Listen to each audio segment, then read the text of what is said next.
Back when I was in middle school, I was in band. I played the clarinet. I always wanted to play the saxophone, but my grandpa had a clarinet, so that's what I ended up playing. If I'm being honest, I wasn't good at all, and because of this, I had to take extra lessons after school just to keep up with everyone else. The band instructor was a middle-aged man named Mr. Hall. After a while, noticing I was falling behind, Mr. Hall himself started offering me extra lessons at his house. I don't know why, but for whatever reason, the idea of taking lessons at my middle school teacher's house made me uncomfortable, and I refused. He was pretty persistent though, and would offer at least once a week, to which each time I would again refuse. It was starting to get pretty disturbing, and I mean, especially as a middle school kid, you shouldn't have to continually tell your teacher no. Anyway, one day, Mr. Hall announced that our school had been invited to perform at a Christmas concert downtown. I'm not gonna lie, a lot of us were pretty excited. We all had extra rehearsals, and the school made sure we had everything we needed. Fast forward to the day of the concert, and we all met at our designated area. As we got dropped off, Mr. Hall told all the parents where to pick us up once the concert was over. Finally, the concert started, and quite honestly it went a lot smoother than I had originally thought it would. At the end, everyone had their parents pick them up, and after a few minutes I was the last one waiting, which meant I was now left alone with Mr. Hall. Not even a minute later, out of nowhere, Mr. Hall immediately grabbed my hand and told me I could just call my mom from his house. He proceeded to practically sprint towards the parking lot, with me not far behind, still in his grip.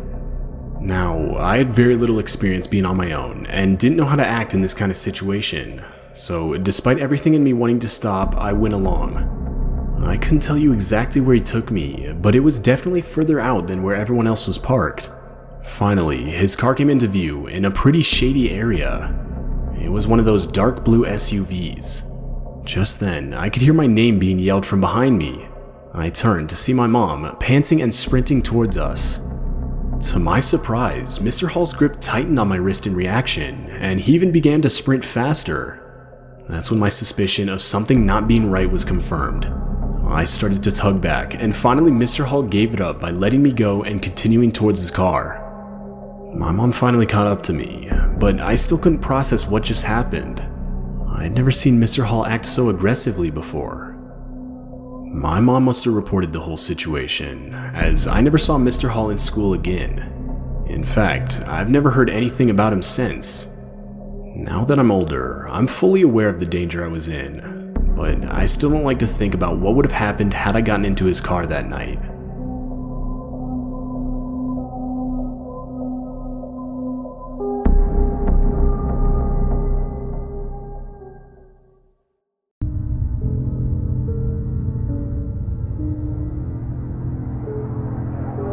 It was the last week of school. I was in middle school, and I remember you could feel the tension as everyone knew summer break was almost here. With that in mind, a lot of my friends and I were messing around, as realistically there was nothing to do the last week. Anyway, I remember toward the end of the day, I was in my last class, which was gym. Somewhere during that time, I got thirsty and needed to use the water fountain. Now, our school was really old. So if you needed to use the water fountain, the only ones that worked were near the main entrance to the school. As I was heading there, I realized how quiet it had gotten. Usually, during the school day when you're walking through the halls, you would be able to hear teachers from the classrooms. I thought it was weird, but my thoughts were interrupted by a kid that looked to be in an older grade speed walking down the hall toward the other end of the school. He had no backpack on, and I couldn't help but notice the look on his face. He looked angry and had one hand in his pocket with the other holding up his sagging pants. I thought he was walking towards me at first, but he walked right past me.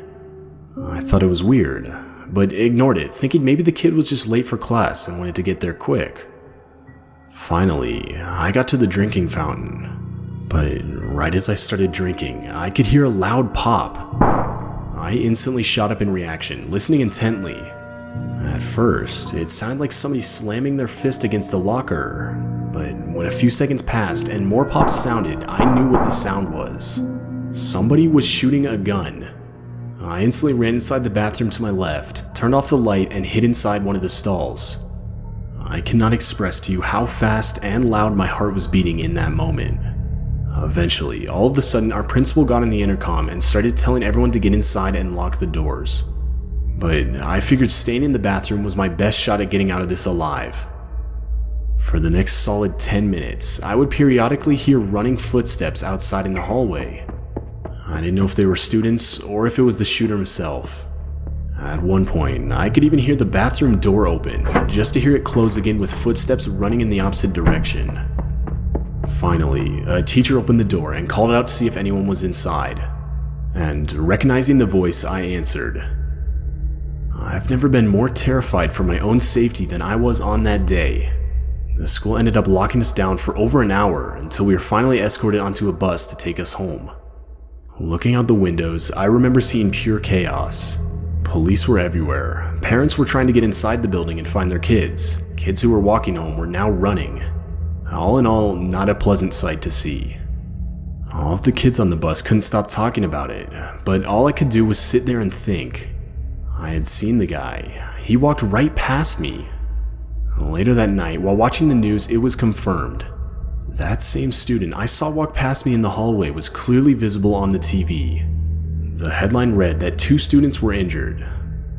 To this day, the kid's motives were never made clear to me. I also don't know why the kid didn't even take notice to me in the hallway.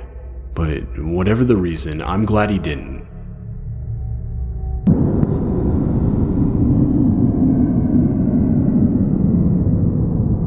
When I was in middle school, I was a pretty shy kid. It was the Friday before spring break, and I was pretty excited for it, as my parents were allowing my best friend to stay over for the weekend. Honestly, it was all I could think about the whole day. Now, it's important to note that I would never ride the bus to or from school. My parents were pretty protective, and despite living in a relatively friendly neighborhood, they were never keen on the idea of me taking a bus or even just walking home. I didn't mind, but of course that meant that one of my parents would have to pick me up each day. And each time they did, the school would have whoever was picking me up give them their signature for the school's records. This meant that for me to leave the school, I would need that signature. This day specifically, my aunt and uncle were supposed to pick me up from school, as both my parents were working late. But by the time the bell rang, I could tell neither my aunt's or my uncle's car were anywhere in the parking lot. I waited for a good 45 minutes, slowly watching as the parking lot got less and less busy.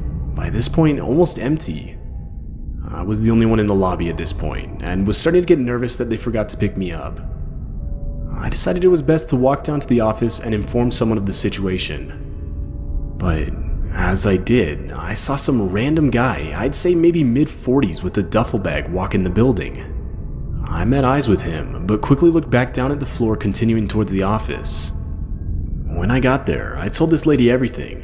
She sat me down in her office. I gave her my aunt and uncle's phone number, and she tried calling them. But of course, they didn't answer. I then gave her my dad's phone number, and luckily he did answer. He informed the lady that either my aunt or uncle should have been there by now. He told her he would try calling them, as he couldn't get off work for a couple hours. By this point, it had been around an hour and a half since the school got out, and I of course was on edge. The whole situation was stressful, as I knew I was keeping this lady from going home, and I could tell she was losing her patience. I was literally the last kid in the building.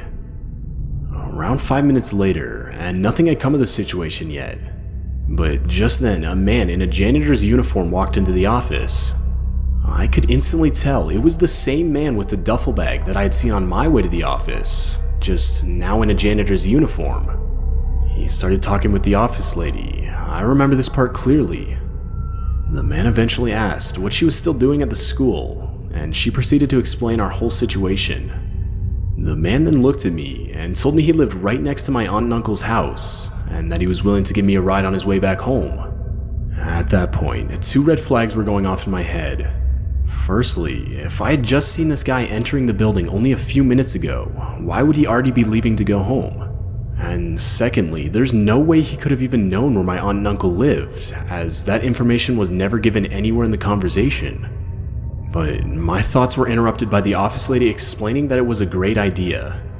I could literally see the relief in her eyes as she would no longer have to wait for my ride to show up. Not even 2 seconds later, the guy, before I could even say anything in response, grabbed my hand and started practically dragging me towards the front door. I expected the office lady to say something, but as I glanced back at her, I could tell she wasn't going to do anything. But by some stroke of luck, as I was being pulled out the front door, I could see my uncle's car pulling into the parking lot. I screamed that my uncle was here, and the guy froze for a second. But as my uncle got closer, he let go and started speed walking in the opposite direction. Apparently, the reason my uncle was so late was because of some terrible traffic accident. And at the time, he didn't even have a cell phone, so there was no way he could have called the school to inform them. When I got in the car with my uncle, he proceeded to ask me who the guy was that was holding on to me, and I explained everything.